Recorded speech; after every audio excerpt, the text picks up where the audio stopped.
I would definitely want to have a self-managed company and a leadership team. I'd want to have relationships that can help me go through that process, both in banking relationships, legal relationships, investment, capital relationships.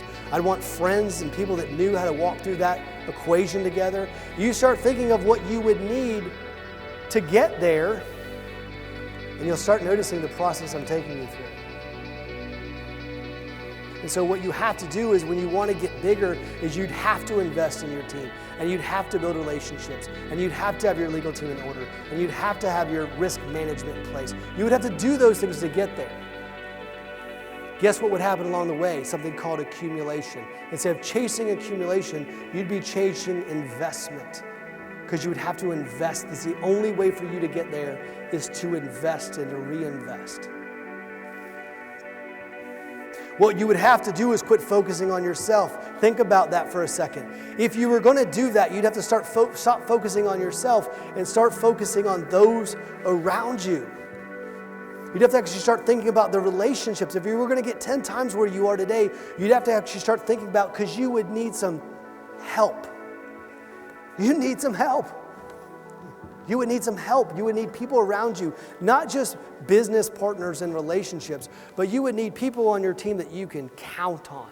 You don't get that with incentive plans. You can't incentivize them enough to care, right? You'd have to have highly compensated employees.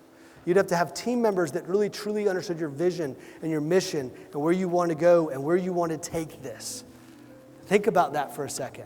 Great exercise to walk through. You guys understand why wealth is not about accumulation?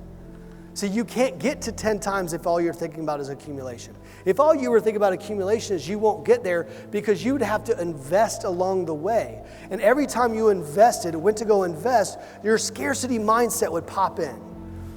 So every time you went to go invest in something, you'd be like, hold on, I'm having to give up a piece of my pie.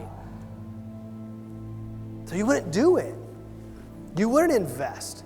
That's why people who have scarcity mindset never become millionaires and billionaires.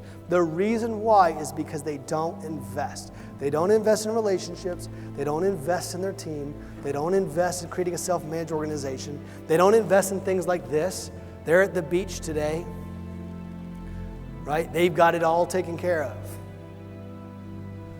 Wealth is not about accumulation. You've got to start thinking about helping other people. You have to start helping them get there. Believe it or not, if you do that, they'll help you.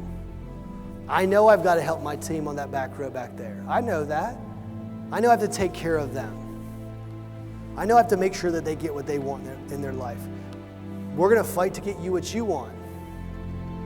You have to build an organization that impacts people, right?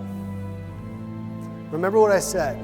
The way to get everything you want is to help everybody get what they want. You have to start thinking outward. You can start seeing it as I design this now, and it actually starts to make sense. You're right, Eric. If I was going to try to grow 10 times, I would actually have to have awesome people, which means I would have to invest in them, which means I would have to quit thinking about myself and my income and my house for a little bit. And I would have to stop that process, and I would have to start actually impacting other people. And I'd have to think about this legacy, because, gosh, if I'm going to build a $10 million organization, I better know where the hell I'm going.